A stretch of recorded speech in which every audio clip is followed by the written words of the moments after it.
In this episode, a colleague of mine kind of turns the tables and picks my brain on success.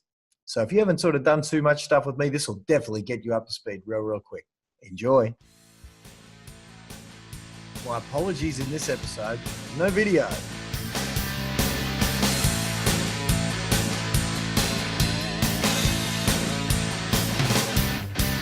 It's that time again, cool breezes in the air. The sun's going down, the moon to take care. I throw on my jeans and I hit the town. Hello, it's Brett Campbell here. Welcome to another episode of Unleash Your Greatness. Today I'm actually sitting in, what room would I call this? I would call this like maybe a lounge sort of. Let me give you a bit of paint the picture. We've got a massive 110-inch projector screen. We've got tables set up in a big U shape. There's a lot of action just went down in this area, which we'll tell you more about later, and sort of ties into our guest of today. We have the amazing Glenn Twiddle. Twiddle, is that how I got it? I got it first time. You can imagine my primary school years with the surname Twiddle. Yeah. It was either get extroverted or die. So we're in for a treat today. Just a quick background with Glenn. You know, I actually literally met Glenn 24 hours ago? It would be maybe 25 ago? now, maybe 25. Oh, you did rock up a little bit late. 25 hours ago, and I feel like I've already known this guy for years. So I'm really excited. I'm sitting here knowing very little about the background, except for some of the amazing things that he's doing right now, which we'll touch on later on. But, you know, he's bringing Arnold Schwarzenegger. Actually, he's going to Arnold Schwarzenegger's house next week to hang out. So there's a bit of a story around that, which we'll tap into. But, Glenn, mate, welcome to the show. Man, I'm stoked to be here, man. And you're right, we met only recently, but I tell you, your reputation, you've done your homework on me in that time and I've done it on you. And Bud, I'm stoked that we got to do this so quick. And what I love, man, is you like yourself, you like myself, you know, a lot of people say they meet at a function, they meet at an event or whatever, and kind of, you know, oh yeah, let's catch up next week, let's do coffee and let's do that. I'm saying, screw it, we got no time for coffee, right? Let's give to our audiences, let's do this, let's get to know each other, push record while we're doing that, add some value to some other people's lives, and by the way, what are you doing tonight? Yeah. Let's not wait a week, let's do it tonight, right? Yeah, and I love that. I was talking to Emily, my wife, and I said to her, oh yeah, I'm going to go catch up with Glenn after, you know, I was just with a client as well. He just ran his first ever event, and I said, I'm going to see Glenn. She goes, is that the guy you told me about last night? I said, yeah, we're going to go catch up. We're going to have a chat. We're going to, you know,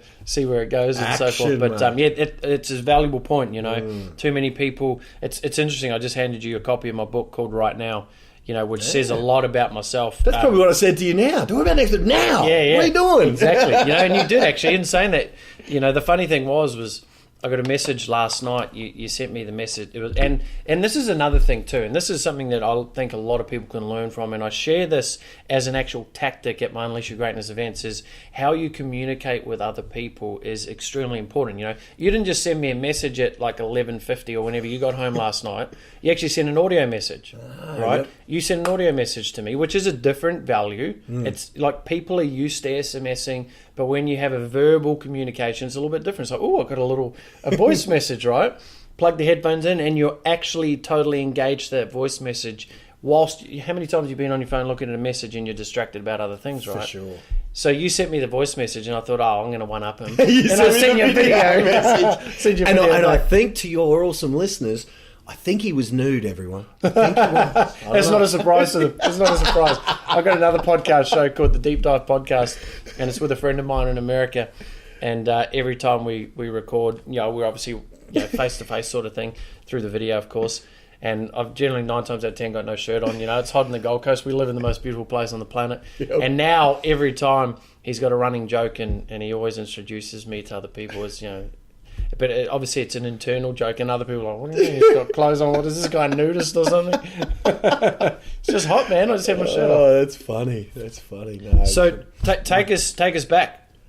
Take us back to the beginning of Glenn Twiddle. Where did it all start, man? Yeah, well, if you're talking about the entrepreneurship, it probably started in 2001. Because prior to that, all my jobs were just fun. Yeah, I mean, Right. I'd never had any business experience. You know, people can hear from my voice, I'm a bit rough around the edges. I grew up in Ipswich. You know, for some of your listeners, they'll know where that is. But some of your global listeners might be, you know, if you imagine New York City, it's got Jersey. LA, inland from LA, maybe Anaheim. But it's kind of like that second, that red-headed stepson to Brisbane. You know what I mean? It's not the place when you meet someone new, you go, yeah, I'm from Ipswich. You go, I'm from Brisbane. Yeah, that's right. Yeah. I'm from Huntly, a little town in New Zealand. Right. And I always say I'm from Hamilton, which is the major. Oh, yeah, like- okay. And then when I say, oh, it's Huntly, people go like this. Yeah. Oh, really? If they know it, they're like, oh, really? I drove through Hamilton. I was on the way to see a client in Taronga or Taronga? Taronga, yeah. actually. Yeah, Taronga. yeah, hard to pronounce. That's Aussie, hard to pronounce. You gotta roll the R. So I was driving through. There's some lovely area in it's there. beautiful. Oh, wow. It's a beautiful country, and I always said this when I moved to Australia. I said, I think I'll go back to New Zealand when I want to retire, you know, because the reason I left New Zealand to start a new life here in Australia, in the Gold Coast, was the economy in New Zealand is just... It's crap, you know. Unless you are now, like with me, I mean, I could pick up what I'm doing now and go anywhere. I right? own a few Auckland properties Yeah, though, and yeah. you're doing all right lately. That's right. Yeah. It's ridiculous, It's gone isn't nuts. it? Right. So you So grew up in Ipswich, I guess, which is working class town. It's got a bit of a reputation or whatever. And all my jobs were, I work. This is the thing, you mentioned Arnold before. I worked at a cinema promoting movies, and one of the ones we promoted heavily, of course, was Terminator 2. Right. And so, here I am, and now I look over your shoulder and I look at my Terminator 2 pinball machine and autographed Schwarzenegger stuff. I was a tragic Schwarzenegger fan, Stallone fan as a kid, those action hero guys, And my job at a cinema, my job at a pinball arcade. I ended up working at a casino.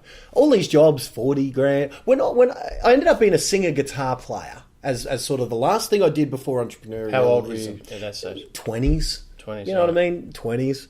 So I thought I was a genius because I got to drink bourbon 2-3 nights a week, get paid $300-$500 a night, earn maybe $1,000 a week playing guitar, singing, drinking bourbon. I thought I was a genius. Right? Literally, I thought life won't get better than this. Because I was earning as much money as my full-time mates in a couple of hours having a party. And some people would accuse me, you're having more fun than us and you're getting paid. I'm like, well, pretty cool, eh? Kind of thing. So that was my job. But then I got into real estate because a mate said to me, what do you do during the weeks? Your working week is Friday, Saturday night. And I said, I probably should be practicing guitar and stuff, but I don't. I watch Oprah and don't do much else. So the real estate agent thing, guy said, come have a look at this thing. And I did, but I did it as a hobby. Just why not? Had nothing else to do. Sounds interesting, maybe, I don't know. But it was a hobby. And he said to me, what do you want to earn? I said, I don't know, if I can make 70 grand. Because everyone else, when he asked this question, was saying, 100,000 a year, 200,000 a year, first year. All this. I said, if I can make 70,000, that'd be a dream come true. It's more money than I've ever made, and I'm already making money. So I said 70,000. And bugger me, I earned 77,000 in my first year. But the method that they taught me to do... Which is 70, take away GST. Didn't have that then. This is 2001. Okay. I don't even know when GST... So that's the thing. I knew no, there was GST because I was charging it on the music. I think I did it. I don't know anything about it. So that's the thing. I've never had a business bone in my body. Yeah. No entrepreneur bone in my body. Nothing. I knew how to play Copperhead Road and KSAN like a demon, but I couldn't do anything else, So I figured out this real estate thing, but the method they taught me of attracting business was cold calling, and it killed me, right? It literally killed my soul. I could do it, and we ended up being the number one company in the Brisbane CBD. We were number one by a country mile, but the method of doing it, I had to steel myself. See all these bloody books? I had to read them. Yeah. The whole company was forced to read them, and I was forced to read this stuff. One of the Wherever Magic and Thinking Big is was the first book I was ever given and forced to read. But Think and Grow Rich, and How to Win Friends and Influence People, and all of those ones, right? So just to give you some context, we're looking at Glenn's wall. There's 3 massive big bookcases with hundreds of books.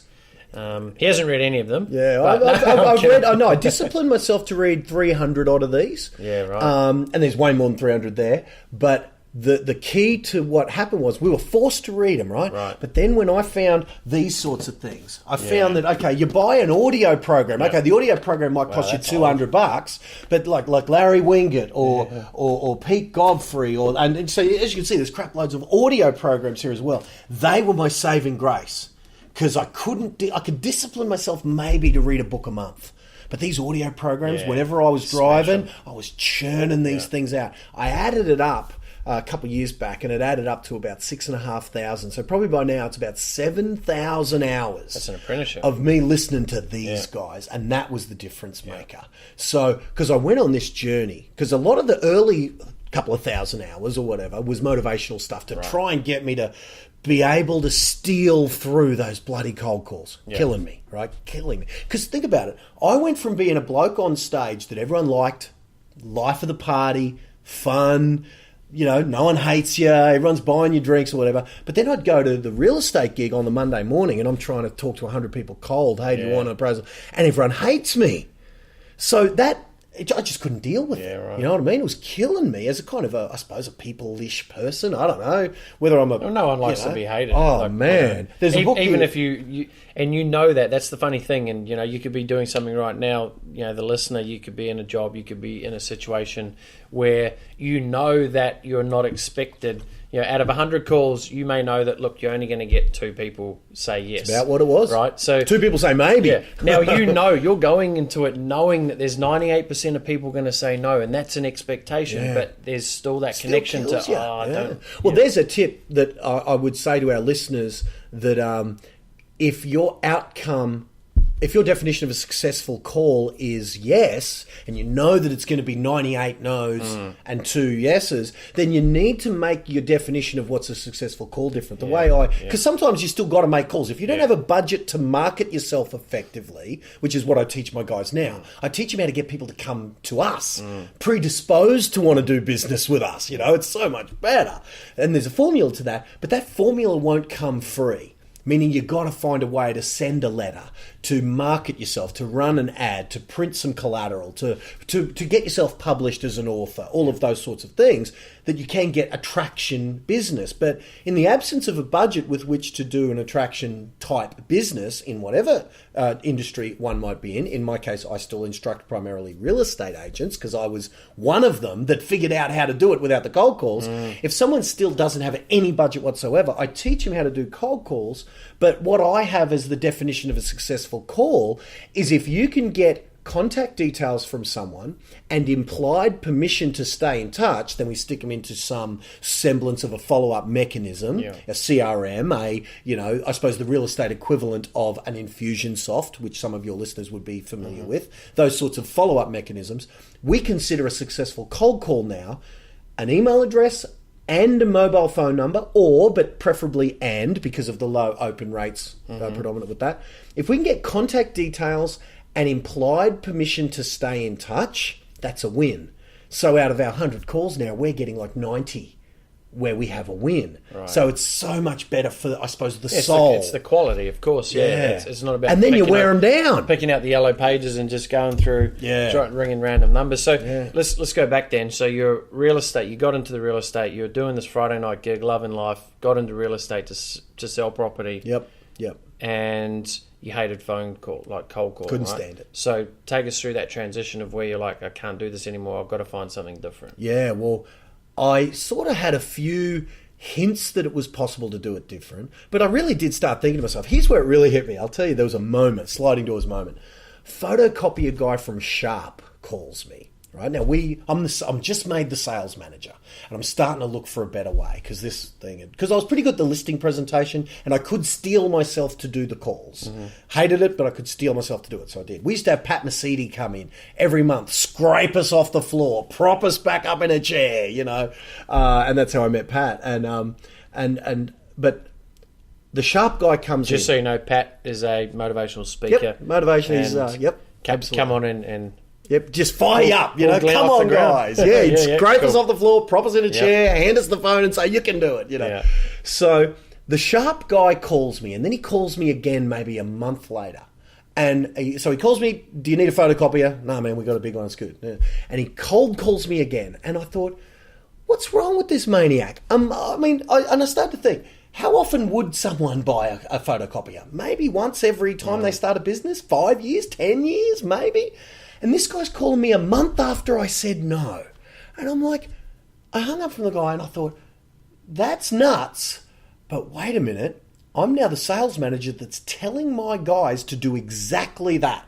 Because someone sells a house every 5 to 7 years. Yeah. And I'm telling my guys, get a patch of, say, 1,000, 1,500, 2,000 homes and keep calling at a rate of 200 a week. That means I'm asking them to call a consumer once every 3 months and saying, well, I know that you do this particular activity once every 7 years. And I know I only spoke to you 3 months ago, but how about now? You know. And so it really hit me that there has got to be a better way. You never get a call from your doc saying, you know, mate, I know you're in a high-stress job. You're in sales. You're an entrepreneur. How about I come around to your house? We'll set you up on the kitchen table. We'll crack open your chest. We'll have a look at your heart, and I'll give it a little appraisal, you know, and I'll do it any night you want. You know what I mean? No specialist behaves in that way. That's right. You know, the specialist, the expert, attracts people to come to them. So I went on this mission. And it was thousands of hours. It spanned the world, trying to find a way to get those 2 people who were going to be maybe to call me so I could avoid those 98 people telling me to, in one way, shape or form, well, let's use the go away. Yeah. And you know that they weren't always that polite, you know. Yeah. So that was the journey, man. Thousands of hours, and it was pain. So what was where was the first experience? Take us to that one where this transition of implementing this new thing. Yeah, okay. It was a speaker, a trainer, coach, Aussie, you know, legend called Mal Emery, and introduced me by Pat Mesiti, in fact. And but I eventually kept going to America to go to these NLP courses and communication and all that. But it was Mal on a Pat Mesiti Millionaire Mindset CD that opened me up to the first step in how this might be possible. And he talked about, you know, making a killer offer. And I looked at our offer. Oh, geez, would you like a free appraisal on your house? The same way every other real estate agent makes you that rubbish offer. So he talked to me about differentiating yourself in a marketplace. He talked to me about, on this CD, about standing out. And then he walks his talk, see? He makes a compelling offer. He says, I've got 12 hours of my training here, guys, listening on the CD that I got for $20 from Pat Mesiti, you know, in the Millionaire Mindset Club. If you go to this website, I'll send you a copy for free of 12 hours of me exploring this stuff. You've just listened to 45 minutes with me and Pat here. That's been a nice intro, but I can't do the job for you in 45 minutes. So if you want 12 hours of me helping you out, just go to this website and it's on Pat. You owe Pat a drink next time you say, well, words to that effect. Yeah. But it was an irresistible offer. Sure. You've just gotten through 45 minutes. Obviously, you like the guy. You must, or you wouldn't get through 45 minutes. And then he gives you an offer that cannot be refused. And he says, this thing's worth about $1,000. Here it is for you for free. Just go to this website. And now that we know a few things, and we might be getting a little marketing-y for your greatness crowd, but guys, this is how I got my greatness. Is I learned principles like this. And there's a principle that he instigated called self-liquidating lead generation. So what that means is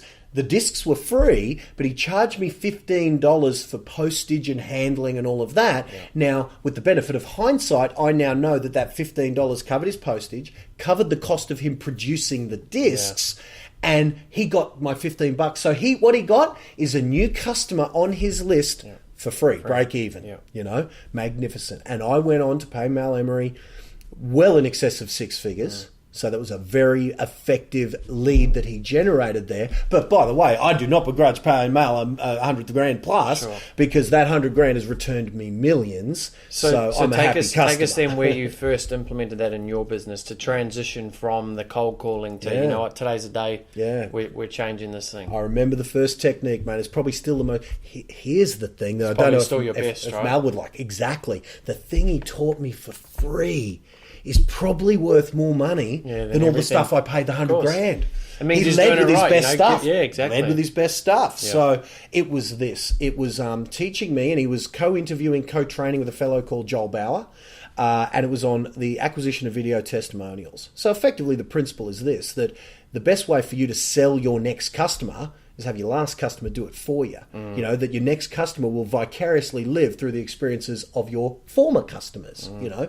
So, and the way we pass that energy, that whatever on, is the acquisition of video testimonials, because they can't be faked. You mentioned before that my energy on that voice message, it's hard to kind of fake enthusiasm when it's audio. Yeah. Well, if you're audio and video, and someone's on there saying, you know, look, because even my testimonial here for Mal Emery, there will be some people based on my energy here, based on my enthusiasm for what Mal did for me, changing my life. There'll be someone who'll go and find a Mal Emery free gift. They'll probably be on their phone You know right what now, I mean? Googling Exactly, and all that. because you can't fake this. Yeah. You know what I mean? Now, if I said, Mal Emery, the number one sales strategist in the world, Mal Emery, number one. No chance. Yeah. 0 people will opt in because an actor said a voiceover. Yeah. But when a little old lady says, I didn't think you could be a real estate agent, with a tear in my eye, I'm now 60 and I just earned $300,000 in my first year in real estate. It's all because of that Glenn Twiddle. You can't fake that. So my best principle, the first one I instigated, is I became a menace to society with anyone who'd ever learned anything from me, with a camera saying this script, and here's the script, all the credit to Joel Bauer, it's magnificent. I'd first ask you, what was it that you learned most from me? Without you're not knowing we're getting filmed yet, right? We're just talking. Mate, just for my feedback, so I can tell my business partner, what have you gotten most out of what I've done? So just hypothesize you're a client of mine, because you've done so much personal development. You know, pretend I'm one of your mentors. What's the best thing you've learned from kind of what we've been doing? Just so I can get some feedback to my business partner. What would you say? Well, I think the biggest thing is the belief. I didn't know it was possible. You know? Nice. Nice. And is there any monetary kind of, like, since we met? Oh yeah, how much money have you made? 50 grand. Wow, so you made 50 grand since we met. Yeah, and you've liked the stuff. Actually, maybe 60, but I spent 10. So I'm only counting the 50. Yeah, I'm saving, right. in the bank. Nice. So look, you don't mind if I just capture, just on my stupid phone here, those sentiments, just so, you know, because I tell you, not only I want to show my business partner, right, because that's really good, it means a lot to me that I make a difference, you know, so you don't mind if I just capture those sentiments, and you know what, it also might help me at some stage, help someone else the way I helped you. So look, just pretend that's not here, and I'm holding up my phone here, so just ignore that and just say that again. Yeah, it's a great way. That's a great way, actually. Good script. Now notice also the dialogue. I didn't say, do you mind, can I put you on camera? I said, you don't mind. Yeah. I said, you don't mind. That's a command. Yeah. That's not a question where there could be a yes-no answer. That's you don't mind. And I kind of very confident. So you could slow that script down, write it out, and that's the way I acquired literally, I was a menace to the real estate industry, because I had so many. You don't mind if I just capture just on my little freaking iPhone here. So what happened after that? What was the transition you blew up? Yeah, okay. I didn't blow up overnight. You know, a lot of these guys who blow up didn't blow up. But I got my video testimonials and I ran my first little event.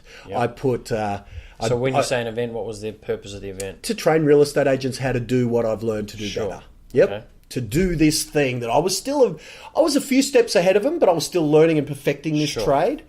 Probably actually by 09 when I did... So 08 I did my first event where I begged 20 or 30 people to come. Just begged. Yeah. There's the marketing strategy they want to hear. How'd you do it? The begging technique. Everyone I'd ever heard of, I begged. So I got 20 or 30 people in the room. And my profit from that first event, after selling a course of someone else's, in this case it was Mal Emery's, was $12,000. With that $12,000, I gave it back to Mal. I said, there you go. Because, you know, when you do these things, the speaker gets some, and the promoter, the guy who begs 20 or 30 people, gets some. Yeah. And I just said, Mal, keep it all. I'm now in your platinum program. Yeah. And then the next event, and so I'm now a member of his platinum, so I'm implementing. I figure, well, if the thing he which gave is his highest level coaching program, right? Second highest. Because so the next event, I made enough money to join the highest one, which is the You Become Mal program, 50 grand. Right. So is that what it was called? No, but that's effectively what it was called. The Street Smart Business Advisory Program. Yeah. So for any of you guys who are familiar with Dan Kennedy, it was the equivalent of the Glazer Kennedy in the Circle advisory program, where they have Glazer Kennedy people all over the place. Yeah. Well, Mal teaches you how to be Mal, kind of thing. So the lesson there is you found something that you're really good at, that was working well, filling a void of what you knew other people were hating themselves. Then you started teaching that, sharing that, but you didn't run off with it per se. You took the investment and actually put it back into further educating Parlay, yourself. they call it in the casino game that I used to work in. Yeah. They call it parlay, which means go all in again. Yeah. So if you win $10 on a blackjack, you don't just take the $10 and leave your 10 out. Yeah, you put the put it initial all. and the winnings Yeah. and anything from your pocket and just keep going all in. Yeah. So Do you think that's a wise? I know you being you. Do you think that's a wise? yeah, it's a good question, man, because I'm hesitant to give that advice to Yeah. everyone because Because you know what you can have to I've got back the it up. benefit of You're- hindsight. yeah. I've got the benefit of hindsight too. Yeah. You know, but here's the thing. And you probably know that you'll be okay if you go all in and all shit hits the ground. Now You'll be I like, will. You know, I'll be okay to start. Yeah. And like for me, I actually have a secret, and it's probably not the best paradigm to run around in the head, but I secretly get excited about the opportunity of starting with nothing.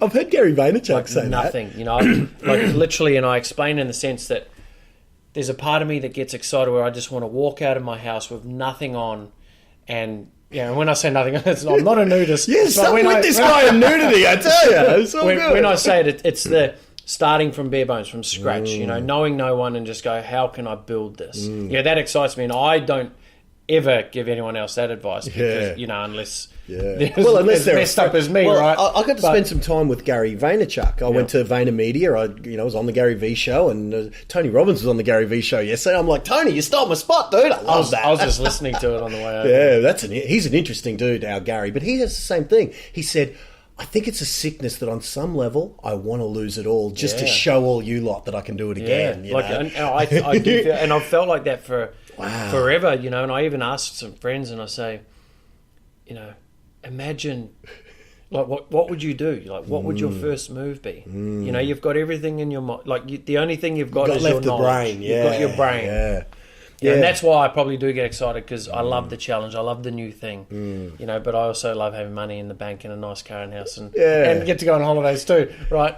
But it's an interesting thing because when people can hear us speak, and this is why I shine the spotlight on this. When people hear us speak and throw shit against the wall type figure of speech, is they can go, yeah, that's what I've got to do. I've just got to go all in type scenario. Well, but remember this. I went all in with profit that I made from my begging technique. Yeah, so that's worst that's case the scenario, point. Yeah. it's like, we got the poster up on the wall there of Richard Branson's rules. One of his rules is manage the downside, and if the downside, however you may not love it, if it's acceptable and no one's going to commit suicide, no one's marriage is going to end, no one's going to work, manage the downside risk, weigh it against the potential upside, and then give it a nudge. It was like when he started Virgin, right? Not many people know the story, but he made a deal for the downside being he made a deal with Boeing, the engines. Oh yeah, they'd buy them back or something. If the business didn't get to a certain level, he could give them back. Yeah, that's right. Yeah, I remember talk that. about minimising the downside. Yeah, so he walks his talk. I love that because again,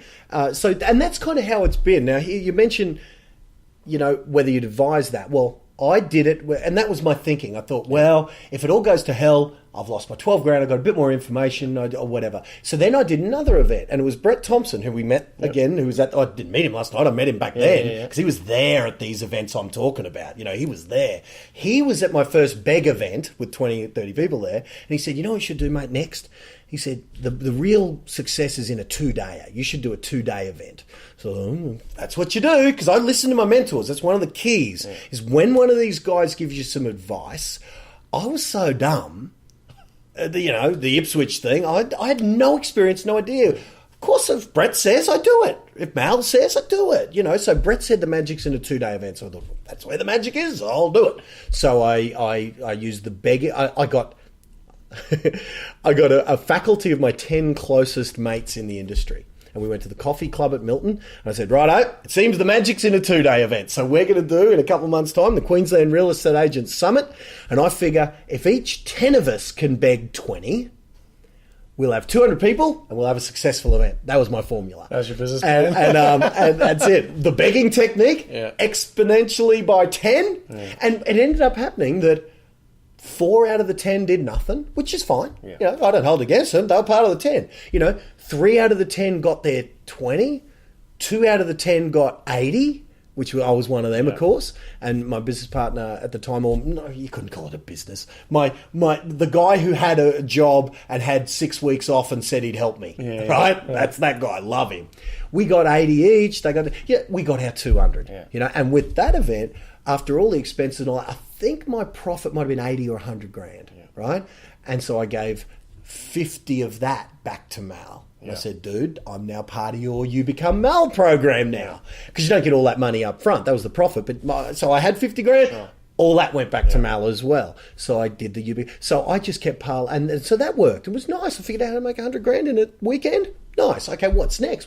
So I just kept going all in. Did you ever have, like, something you were striving towards? Did you ever, or were you just running down the street full ball? Yeah, and there's the thing. We talk about goals.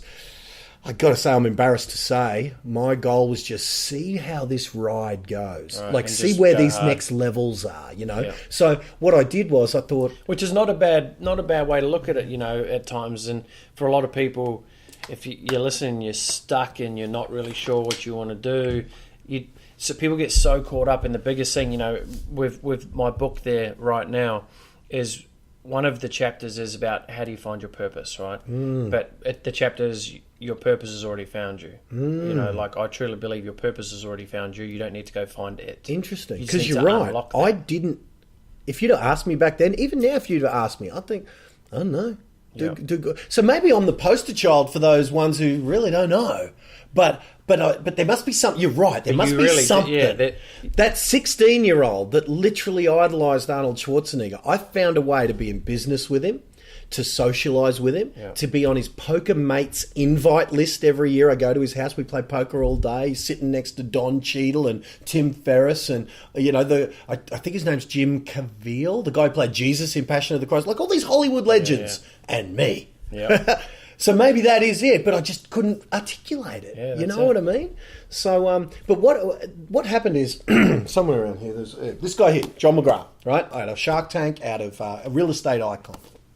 John McGrath's not actually here, just Glenn just... I picked up his book, You Inc., which was on our required reading list, as was... wherever his other ones are. See, this book here, look at that. This is one of my favourite titles of books because it resonated with me. I bet. You Don't Have to Be Born Brilliant by John McGrath. Thank God for that, John. So yes, I applied my famous patented begging technique, and I begged John to come and speak at one of my events, because one of the speakers, when I was learning these things, said the advent of celebrity will help your business, you know. So, and he was talking about the grill, the George Foreman grill. It's just a normal grill. How good is that grill, though? Well, I've never had one, really? But what I know is... Mate, when I was 18 to 25 in the bodybuilding days, it made chicken breasts on that George Foreman grill. What amazing. Wow. But you think about it... Anyway, side note. It's a grill.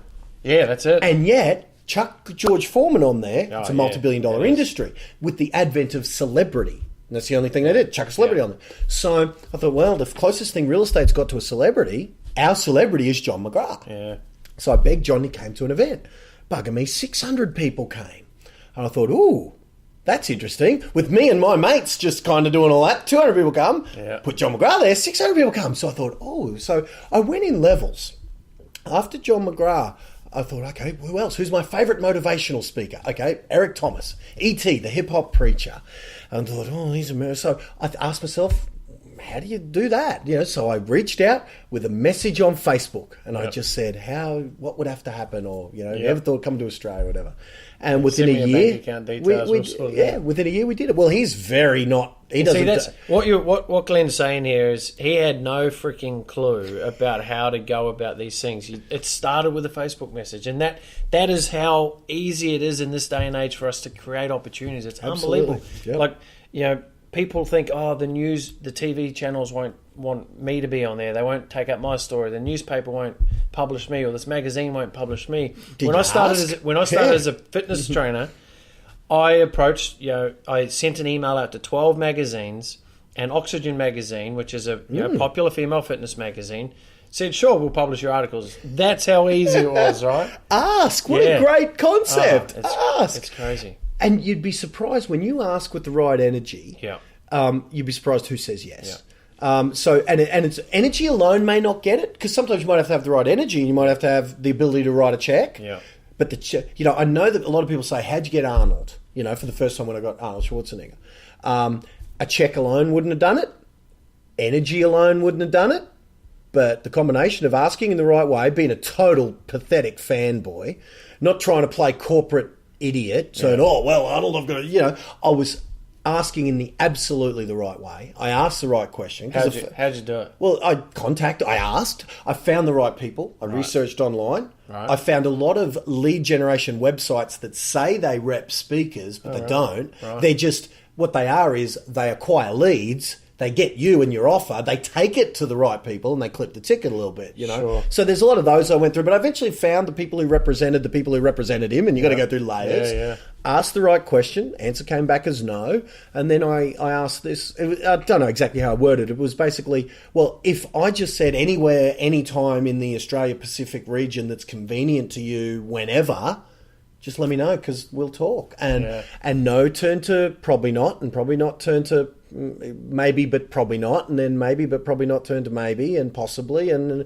within a year we were done, and the paperwork was signed. So there was at least half a dozen pieces of communication. Oh, more than that. Right. Yeah, more than that. Yeah. See, again, another beautiful lesson there, and just because you get no the first time, it doesn't mean it's well, no. It's in his book, wherever Total Recall is, there's a bunch of copies there. In his book, he says, when someone tells you no, you should hear yes. Yeah. So when they said no to me, I'm like, it's his own deal. Well, Arnold said, he used to do that. He used to actually do it. When he was denied, he would say, thanks so much for being so interested in me. He's a classic, man. If you haven't read Total Recall, get it on Audible, because the audio book is magnificent. Does he read it? He reads the first and the last chapter. Of course he does. He must have got sick of it. 12 hours. That's right. He started reading the first chapter and go, I'm screw done this. with I'll just read the last done. chapter. But I imagine how many people get to the last chapter. It's probably next to none. But me, I've listened to it 5 times. I love it. Yeah, I haven't read it actually. I'll listen to it. It's good, man. So no, he's a fascinating dude. But here's how all that started. It was Eric Thomas, E.T. the hip hop preacher, at one of my events, where I'd managed to get Eric, and that was a dream come true. Because E.T., if you haven't checked him out for your listeners, you've got to check him out. But if they're listening to the Step Into Greatness podcast, we know that they're listening to E.T., at least some of them. So check him out. And Eric asked in one of our seminars that I'm the promoter of, so of course I'm front row taking notes, right? I'm a diligent student. And Eric said, write down what your goals would be if you weren't afraid. Now, he either worded it like that, because another speaker, a friend of mine called Jed Xavier, asked, what would your goals be if you couldn't fail? Now, they may have asked it the other way around, but those were the two questions. And I, diligent student I am, wrote down, well, if that's the caveat, if that's the condition, if you can't fail or if you're not afraid, have Arnold Schwarzenegger headline at one of my events, right? That was the answer to that question. Now, we get back to the real world. Well, if I couldn't fail, that'd be my goal. But hell, that's a pretty big goddamn goal or whatever. But I told a few of my clients that I had that as a maybe one day grand dream goal, whatever. Dream big and all that, right? And how it kind of started. So I wrote down the goal, because childhood hero thing, love him, 44 years old. So we're in 1989 when I'm in grade 12. Predators released, Terminator. So let's go off track here. Your favourite Arnold movie? Predator probably. Or Terminator. It's hard to go past Terminator 2, and here's why. But I love Commando. Commando. I love it. Well, did you? Okay, so your listeners have got to go to the website, because I was at his house, and you know what? You can edit this bit in. We're at the 37-minute mark. I'm just gonna push pause. Right, I'll just keep recording, and I'll see if it picks up this video. Right, you might have to edit out a bit of the script. No, we won't edit nothing. We're rolling. Okay, so where is You're just it? making more work for me, mate. Don't say that, because then people expect Right, so listen to this. Yeah, I don't know if you'll be able to hear this. I hope you can. Arnie. If it comes through the computer, it'll pick up. Yeah, fingers crossed. So promo video Arnold. Here it is. Have a listen to this, right?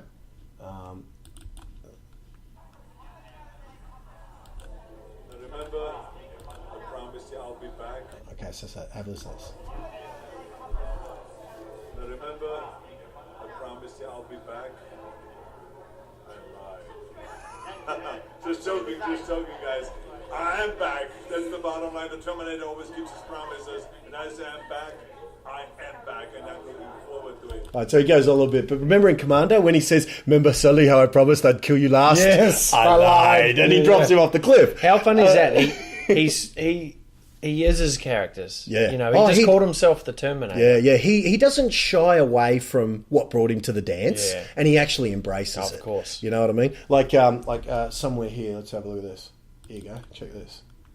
So we're screwing around. You know how when you're at a party with your mates, and I'll give you these videos because it may not come through, so you'll be able to at least plug in the audio. Through. So you know how you're at a party with your mates, right? And you show them your toys. Like you got here and we're messing around, and I said, "Have a look at the tie. Richard Branson cut off my tie," and I'm showing you my latest toy, right? And you do that when you're at a party with mates. He comes down. See this jacket here?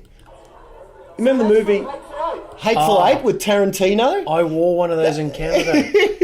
Yep. So he's there with the jacket. He brings it down and says, "This is Kurt Russell. Tarantino gave me this," or whatever. He puts that on. We're all wearing it and screwing it around. So he puts it on, right? This is at his house. And then look what he... Okay.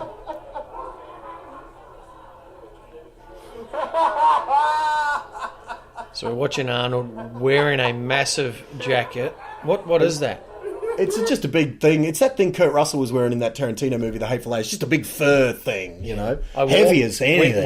When we were in Canada at Christmas time, I seen it looked like walking down the hallway, a bear. Yeah, like, that's what it looks like. Yeah. And I ran up to him and ran up to this guy because I was having a conversation with my mate. I said, "How much do you reckon that jacket is?" And he's like, I reckon maybe $4,000 or something. I was like, "Bet you it's a lot more." Yeah. I ran up to him. I said, "Excuse me, and he's a Canadian guy. He was really nice, and I said, "I just got a quick question for you. My friend and I are discussing your jacket, and I'm wondering, what would that thing cost?" And he actually bought it like 15 years ago for $10,000, like unbelievable. Wow. And I said, "Do you mind if I try it on?" He takes his jacket off, and I swear, a little skinny man was under. I was like, "Oh my gosh." And I put this jacket on. It felt like 30 kilos had just gone. That's like straight that thing. on me. Yeah. So but have a look. We're talking about him embracing his past. Have a look what he says. We gotta have a cry. What's the cry?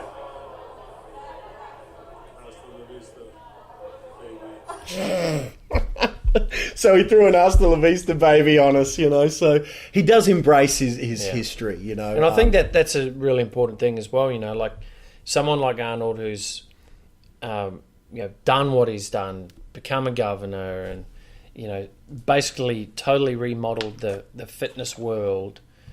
He is a very, very humble guy. He still keeps his grassroots. He knows what put him on the map, and he's not afraid. And you see that so often in this day and age where people reach a level of success and they forget how they got up there, right? Like some bands, they refuse to play the hit single that everyone is there to see, and they're just so sick of it, playing it, and they don't want to. You'd think he'd be sick of saying "I'll be back," but how many times he said "Hasta La Vista," or "I'll be back." But he doesn't. He said it at our event. The first time we did an event with him, he said, "Give me the camera here. I'll be back." He's looking down the lens, and I'm sitting there going, "Please tell me you got that." I got a mate who does a real good Arnie impersonation. Like whenever we're on the beers or whatever, he'd be like, "Go, tell us to get to the chopper." And he's like, "Go to the chopper." But look, let's continue down that path. So you're clearly now you have started to run bigger events. You hustled. You got John McGrath there. Now you got 600 people. The goal for Arnie. Came to once I had the goal for Arnie, here's the embarrassing admission, and this is where your guys, I'm glad you'll get to hear how petty, I don't know what the word is, petty, how weak, how ungrate the guy who ended up doing some amazing things really is, right? Because I don't admit this terribly often. I had the goal, and I told a few of my students that I had this goal, right? And I thought, wow, okay, I better find out what it would take to do that. Now, I heard he got paid a Learjet for Terminator 2. I heard that the amount of money that he makes, $35 million for Twins. He was the highest paid actor in Hollywood, period, right? Yeah, he made more. That was his highest grossing Twins, the highest grossing movie. He told me the story because he took no money. Took a cut, they did that deal on a napkin. Yeah. No contract. Crazy. Napkin. Him, Ivan Reitman, Danny DeVito. So I... Knowing all of that and hearing that Donald Trump to come to an event was millions, this back before he was president, this is ages ago, and that speakers like that are unachievable for little idiots like me, right? So I went to search for how much it would be. I just need to know how much, right? And here's why, and here's the embarrassing admission. Because when one of my students who knew that I had it as a grand dream goal came to me years later and said to me, how's that Schwarzenegger goal going for you? I needed an excuse that they would be okay with when I didn't get the goal.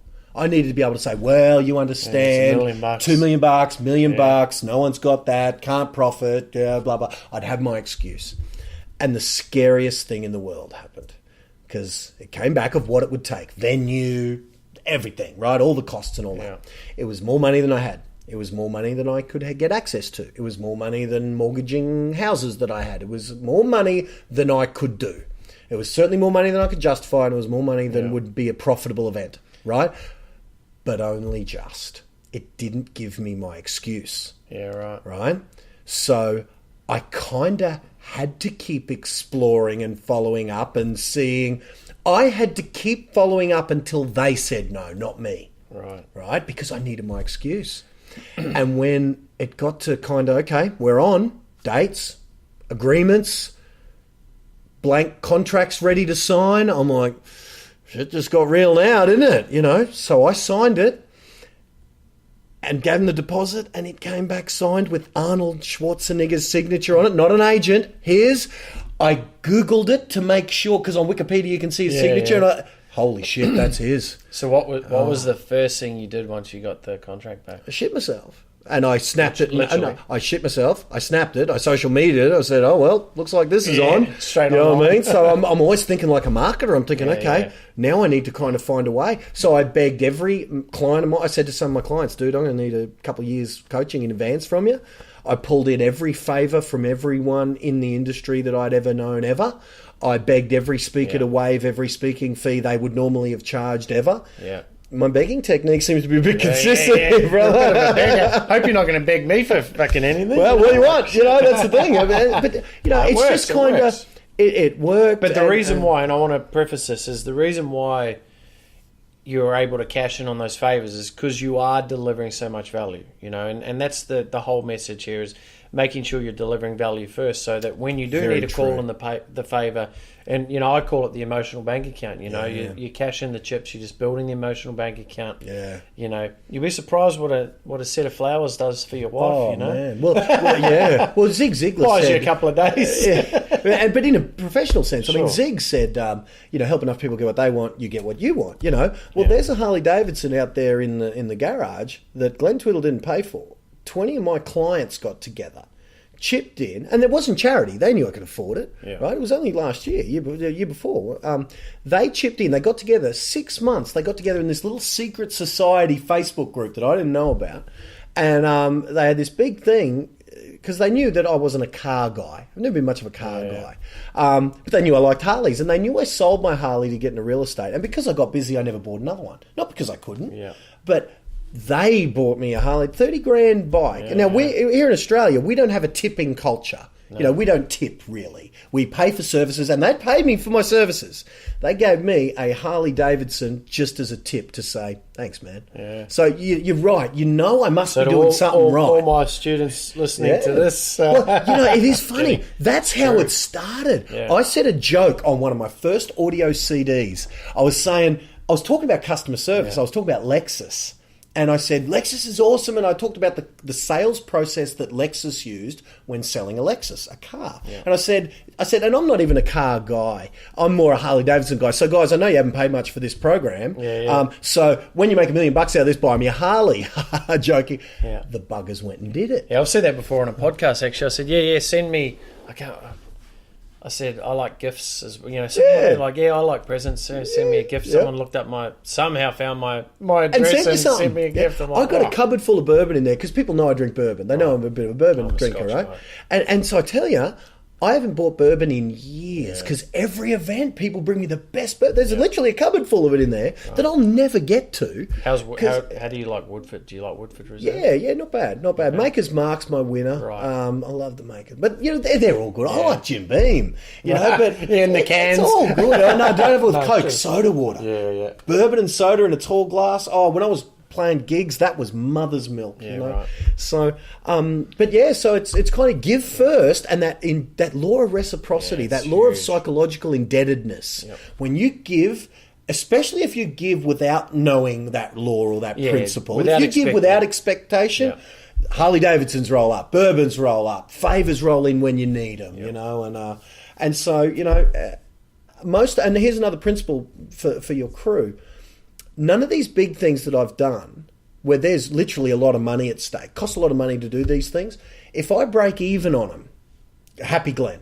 You know what I mean? Because I've got all the publicity. Yeah. To say nothing of the childhood dream thing. Yeah. You know what I mean? Hanging out with my childhood idol in business, socialising, whatever. If I break even and get to do that, what that does is it elevates my celebrity status so that I'm known with the celebrity rub. Just like the grill is now known as the George Foreman grill. Yeah. Glenn Twiddle, the marketing coach, is, he's the guy who hangs out with Branson and Gary Vee and Arnold and Eric Thomas, and he was on the $1 Million Listing show with Josh Altman, and all that celebrity stuff is now rubbed to my personal brand.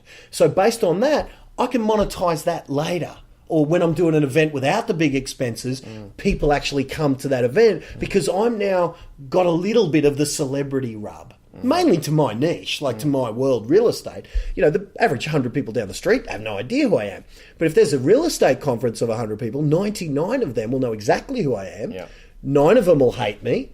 80 of them will be, I know you, and 10 of them I'll have changed their lives, and they'll be, you know, wanting to meet lifelong fans. Absolutely, and that's the breakdown. Awesome. So what's on the board now? What's the new goal? You've hit Arnold. What's next? I work in. Well, someone Barack asked Obama's me. Free, I'd say. I'd love Barack. He's on. Well, that's what happened after Arnold the first time. We had Josh Altman from $1 Million Listing, best event real estate I've ever seen. If you could have any speaker, anyone. Well, I got a list of 15 of them. But who's number one? The number one was, and probably still is, Oprah. Right? Really? And someone asked me, why Oprah? What's next, smartass? Right? Well, because she's just awesome. Right? She's just awesome. Someone asked me what's next after I did Arnold. I said, you've just pulled off the best event in real estate's ever had. Now what are you going to do, smartass? Because I got smart aleck clients. Like attracts like, so I got smart aleck clients. What are you going to do next, smartass? And so I wrote out a list of 15. Oprah, Michael Jordan, Richard Branson, Jim Carrey, John Bon Jovi, just Eddie Murphy, Will Smith, 15 of them, right? Just my heroes, you know, Stallone, etc. And I started chipping away. I contacted Oprah's people in a few different ways. Nothing, didn't even hear. Contacted Michael Jordan's people, right? And resounding no. Right. I mean, I don't remember the exact words they said, but here's what I heard. I don't know what they said, but this is what I heard.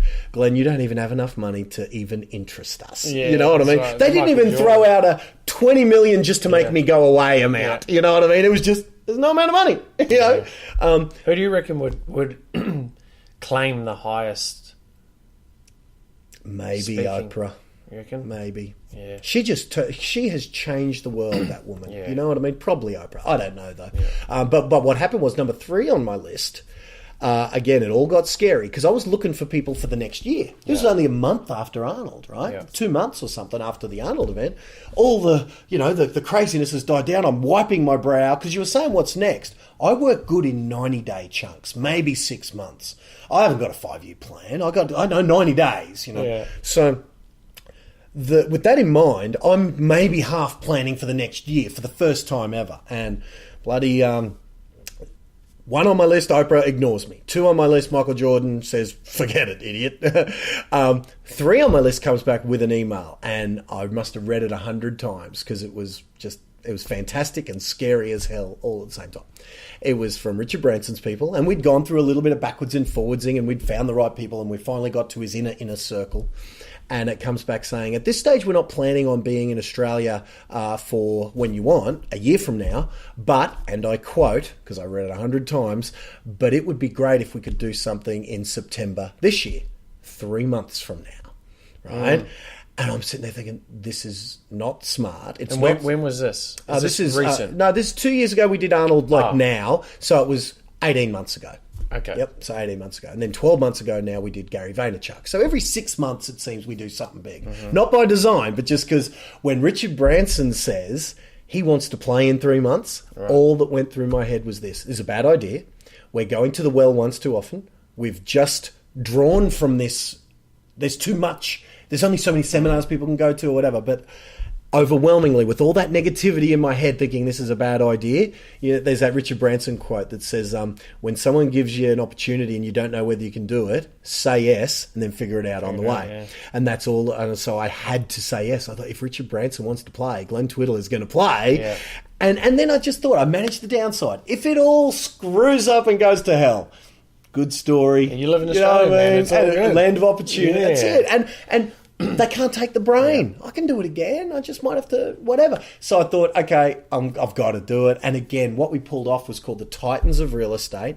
And literally, I don't think I'll ever be able to do, in the real estate niche, do that one again, because everyone said yes. Yeah. I mean, the numbers 1, 2, 3, and 4 real estate agents in the country all came. Yeah. And that's never happened for anyone ever, ever, ever. John McGrath, the most famous. Of course, he was there because, we're friends. Matt Steinwade, one of the most... Yeah. Everyone said yes.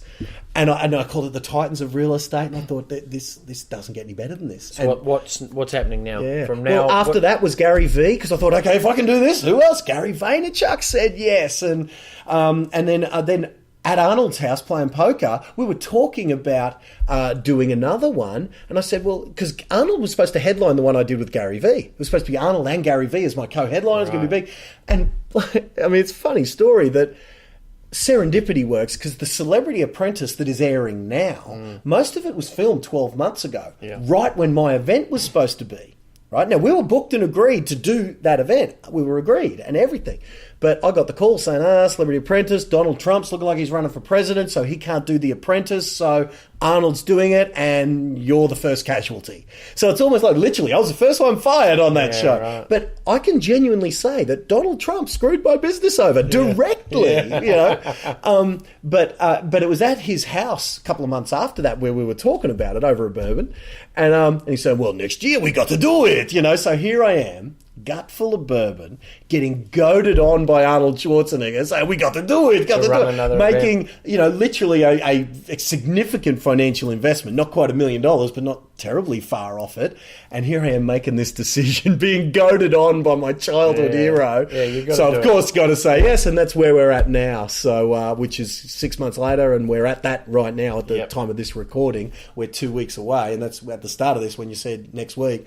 I'm going to his offices, and I've been at his house a couple of times. And some of you guys, depending on when they're listening to this, if they're listening to it recently, if they go to Arnold Schwarzenegger's Facebook page right now, they'll see a video of Arnold teasing me about my weight. You know what I mean? He's sitting there going, Glenn and I, we're going to have a great time at the Total Success Summit. But remember, Glenn, you got to get your body fat below 20% or you can't fit in the door. So it's just a dream come true to be exchanging ribs with someone who literally a week ago was exchanging ribs with the President of the United States and messing with Trump. Now he's messing with me. It's what a world we live in, man. On that note, I think that's another reason why I wanted to press play here is, you hear the whole story of, if I can do it, you can do it type thing. You're a true testament of just someone who's out there hustling for what they want, not sure about how to go about it, but just willing to put in the yards and just see what comes. And, I think, and I know a lot of people will be able to gain from that. Even you've given me that, a level of motivation here to go, what's that? What's that next big thing that I'm going to be playing at? Yeah. And, what's that next question I'm going to ask someone, or that favour I'm going to call upon, and because that's how you start moving and shaking. And, absolutely, man. And a lot of people, the first thing that I would recommend to your guys who maybe take these principles, because there are some principles there that they can model. And I would say, don't go and ask, say your world is health and fitness. Maybe your first thing, I'm trying to think of, well, Arnold is a great component of health and fitness. Trainer Bob or Michelle Bridges in this country, or Trainer Bob or Gillian Michaels or someone overseas. Or if your world is kind of life coaching or something, Oprah would be the key. Maybe don't start at Oprah. What I did is I started with, if I'm at level 1, which I was back then, my level 3 was John McGrath. Yeah. It was just attainable. It was a few levels above me. Actually, well, John's significantly above me. But you know what I mean? I didn't go straight from nowhere to bringing in Arnold Schwarzenegger. And I do remember back before I even knew about seminar business or coaching or any of that, I remember there was a story that a fellow, I think maybe even from Ipswich, booked Trump, paid a lot of money, couldn't get bums on seats and went bankrupt, and Trump didn't came, kept his deposits. Contractually, it was all fine, supposedly. And I don't even know the story, but I heard about someone trying to overextend.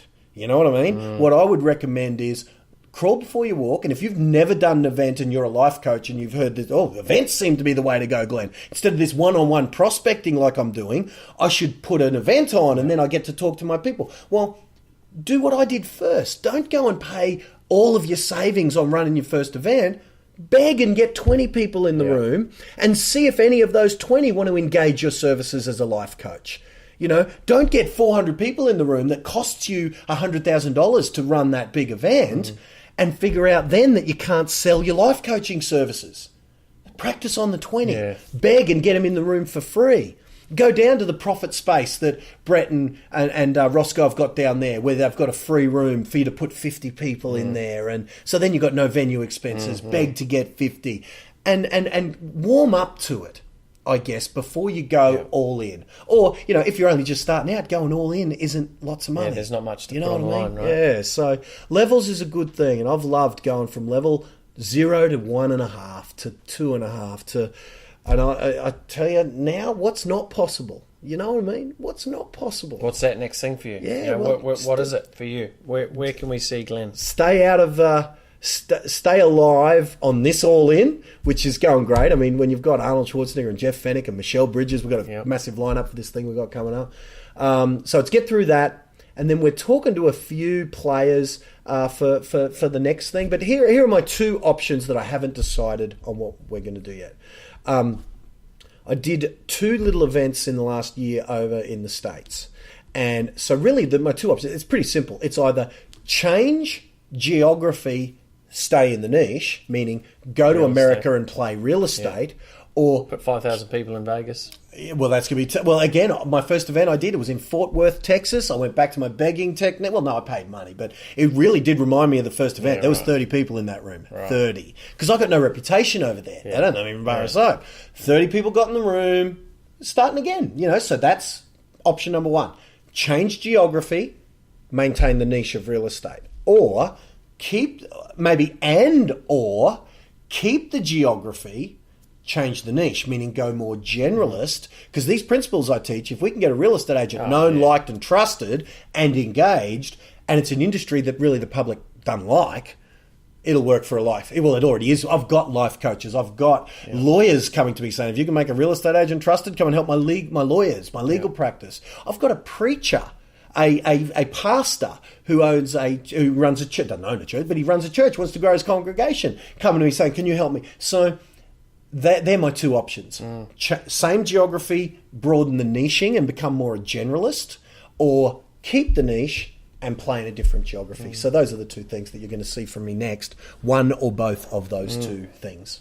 Well, we'll certainly be keeping an eye out. And, mate, it's been a pleasure having this chat with you. Oh, right back at you, mate. And I can't wait with your skills to introduce you to my crew, to get your skills injected into them, which they dearly need, because in my world, and that's the other good thing, I don't want to give away the secret, but the secret to some of my success is, as an industry, maybe it's true of all industries, but certainly in real estate, their marketing and certainly their social media marketing prowess is far from masterful. So I only have to be 50% above pretty bad, and I'm seen as a genius, you know, so it's good. I'm glad the bar ain't set higher, you know. Yes. So I can't wait to unleash you on my crew. Look, like I said, we're here, we're building a relationship. You get to listen to this live, but mate, it's been a pleasure, and thank you so much, mate. Yeah, no, ditto. Thanks a million, man. See you later, guys. Go hard. Hey, my best 4 words. This is for your stayers, right? This is for your stayers. I wish, I'm so mad. I Googled these 4 words, hoping that the guy who said them didn't coin the phrase, right? Because then I could happily steal it, because he stole it, right? But he didn't. Ray Wood, real estate coach, came up with these 4 words. Dream big, take names. Take names. Isn't that good? Those 4 words summarize it. I mean, set your goals high and you never know what's possible, and build a list. You know what I mean? You can dream big, take names, you win. There it is. Excellent. Go for it.